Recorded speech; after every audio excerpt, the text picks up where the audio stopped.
Hey guys, so this is God's Beloved 101, and maybe I should also say, welcome back to my channel. Yay! Anyways, I hope you guys are excited. I'm excited to be speaking to you today, and today we're going to be talking about something really exciting. Well, yes, it is exciting. We're going to be talking about heart beliefs. We're going to be talking about how God works through us, through a believing heart. And I know most of us think we know already about believing and faith, and it sounds like the old message of you gotta have faith to get. But this is what happened to me. The other time I got a new laptop, and then whilst I was putting my new settings, I happened to select US keyboard. Now you've got to understand, I was ignorant about keyboards. I didn't know there were different keyboards. So this is what I did. I put the US keyboard, and then when I was now using my laptop and I was trying to type at the email part, it was refusing, and instead it was typing inverted commas. And I was like, what? Why is this laptop putting inverted commas instead of at? Is it already dead, or did they swap the buttons or something and they label it incorrectly or something?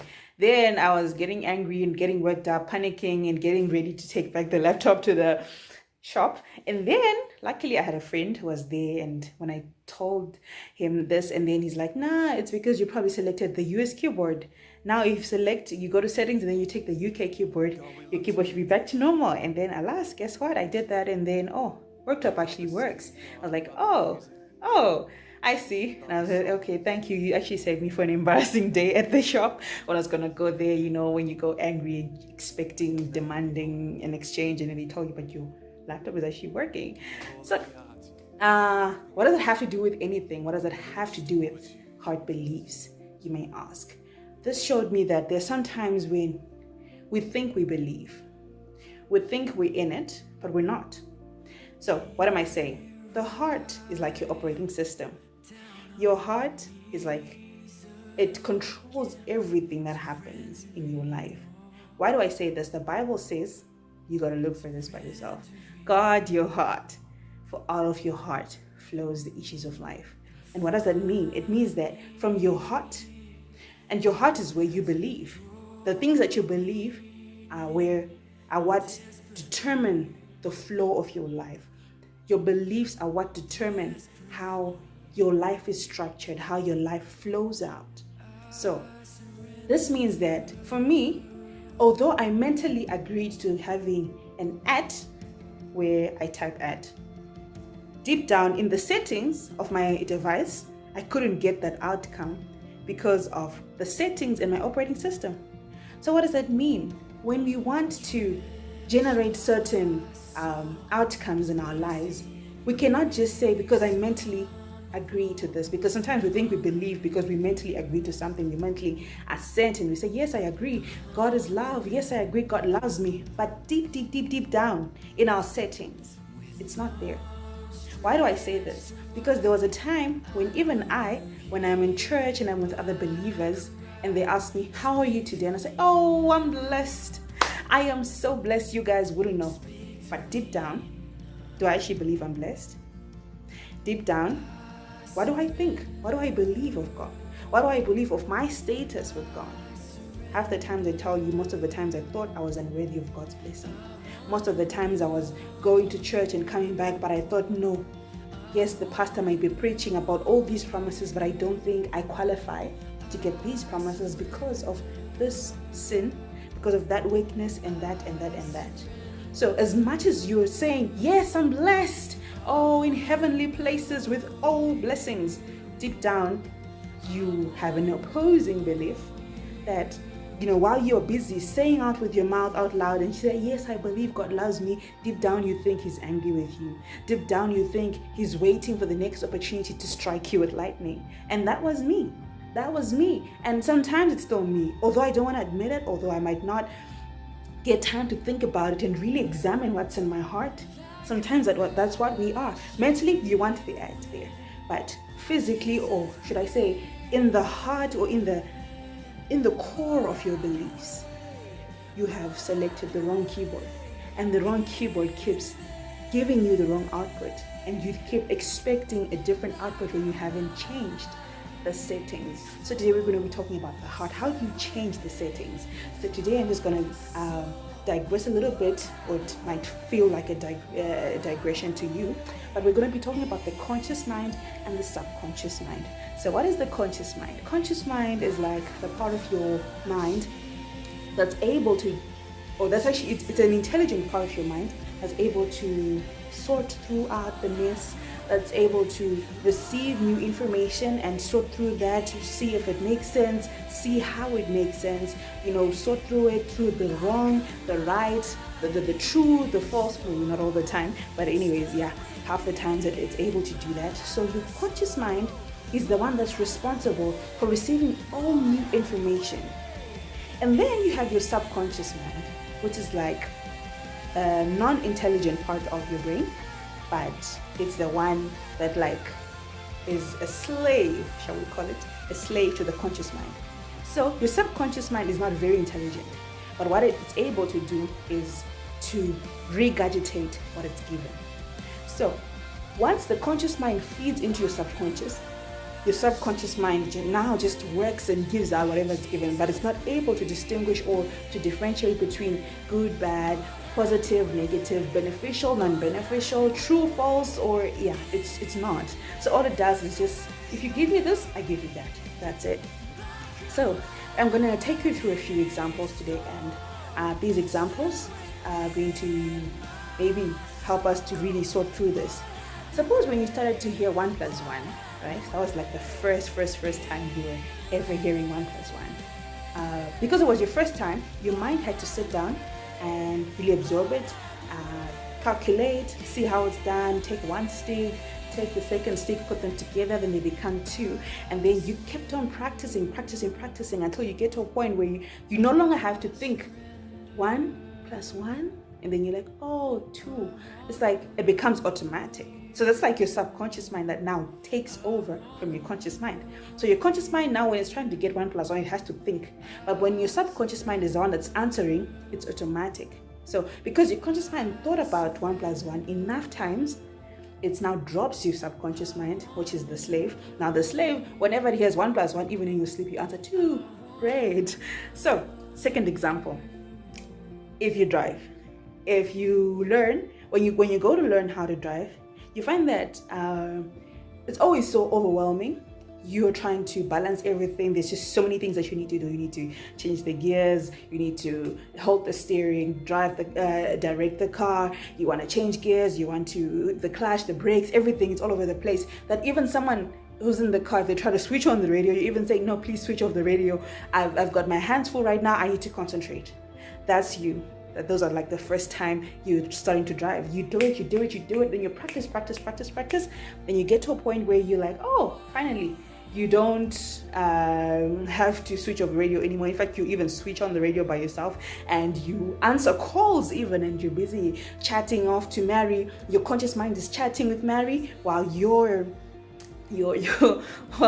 driving. So who's driving for you now? It's no longer your conscious mind, it's your subconscious mind. So your subconscious mind is the one that's driving the car for you now while you chat with Mary on the phone. Not that I'm encouraging using the phone and driving, but I'm saying it's now possible because your subconscious mind now starts to drive for you while you chat. So your subconscious mind is like a slave. It like takes over everything that you do repeatedly, everything that you think about repeatedly, and everything that has a huge enough impact on you, so much so it has this huge impact on the conscious mind that it becomes heavy enough and it's dropped to your subconscious mind. Third example, my most favorite, the placebo effect. Now those of you who know about this will probably getting excited, but those of you that don't, the placebo effect is the effect in medicine that they always speak about, and this effect describes the fact, when they test new drugs in medicine, they get patients, of course, they get the patients that have this condition that they're trying to treat with the new drug. Then they administer the drugs to all of them, but they don't administer the new drug to all of them. They just administer to some of them, and then some get the fake drug, some get the real drug. So, but the patients don't know this. So they just all think, oh, it's the new drug, we're getting tested, we are in an experiment, great. And guess what? Because your mind or my mind strange from when we were so young. We thought about this so many times, heard about it so many times. You get medication, you're supposed to get well. So guess what? Even the people that get the fake drug, they also report that they're improving and they feel better and they feel, it's getting better, even though they don't have the real drug. And this is how they measure that this new drug is working, has to have a better effect than the fake drug. But still, what does this say to you? What does it say to me? It means that out of your heart, because you believe, because you've taken a drug, you must get well. It means that it's not so much the drug that's healing you. It's not so much the drug that's making you feel better, but it's your mind. So after all, it's your mind and your subconscious mind that's producing symptoms. I don't know if you've ever experienced this, but I have, that you feel a certain symptom in your body and then you totally ignore it, and then you just, maybe you're busy with something and then you just fall, and then you're just like, oh, I'll think about this later, and then you ignore it. Guess what? When you ignore those symptoms, half the times it actually takes you a few hours or a few days to actually remember that, oh, but I was feeling this thing the other day, but I don't know where it disappeared to. Anyway, I don't care, it's gone. But guess what? If you make the mistake, you get the symptom and then you start thinking, oh, what could this be? What could this be? What could this be? And you're so worried, and you think about it, oh, I must be sick, I'm not feeling well, oh my gosh, you panic. Then you make the worst mistake of going to Google, and then you Google, oh, I have these symptoms, and then Google tells you you've got some disease that you can't even pronounce, and then all of a sudden the other additional symptoms that you're supposed to feel if you have this disease, you start to actually feel them. Before you just had maybe before you're just feeling cold, now you have a fever and you even have a headache and you even have, I don't know, extra symptoms to confirm that you have this new disease. So this is how our mind works. Once you can convince your mind of something, whether it's true or not, your subconscious mind is able to produce the things that you tell it.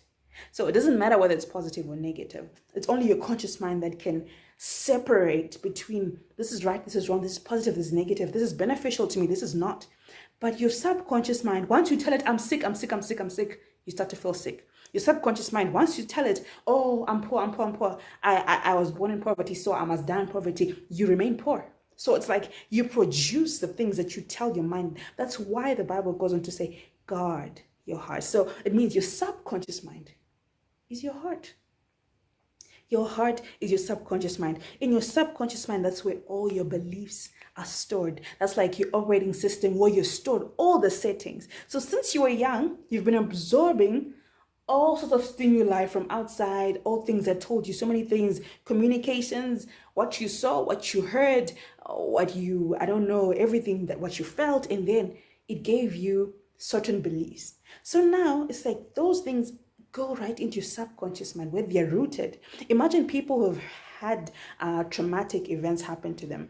You find that sometimes they even get to the point where they react in a certain way to certain stimuli or to certain things. But guess what? When you ask them why they react that way, sometimes they can't even tell you because they don't remember why they do that. But if you go to your psychologist and then you hypnotize or something, then sometimes they tell you, oh, the reason, then you go under hypnosis and then finally they uncover this memory that you had in your childhood back many years ago. And apparently it's the reason why you react this way to this and that. So imagine this is a thing that your conscious mind has already forgotten and rubbed off, but your subconscious mind remembers.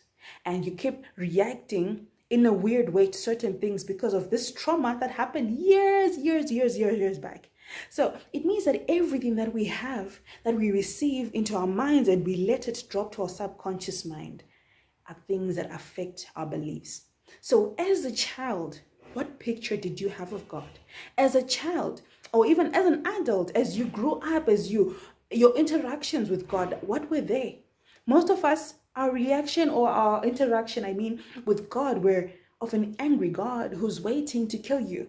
An angry God who's apparently pacified by Jesus' blood. Otherwise, if it wasn't for Jesus' blood, for God was so angry with the world that he sent his only son to die, that whosoever believes in him should not perish, as if he did not love us. Our picture of God is not of a kind God. Our picture of God is of a God who's angry, a God who's been angry for ages and ages and is just being pacified by the blood of his son. Otherwise, he didn't like me. That's not true. God has always loved us. In fact, it says when Adam and Eve sinned, God still came down.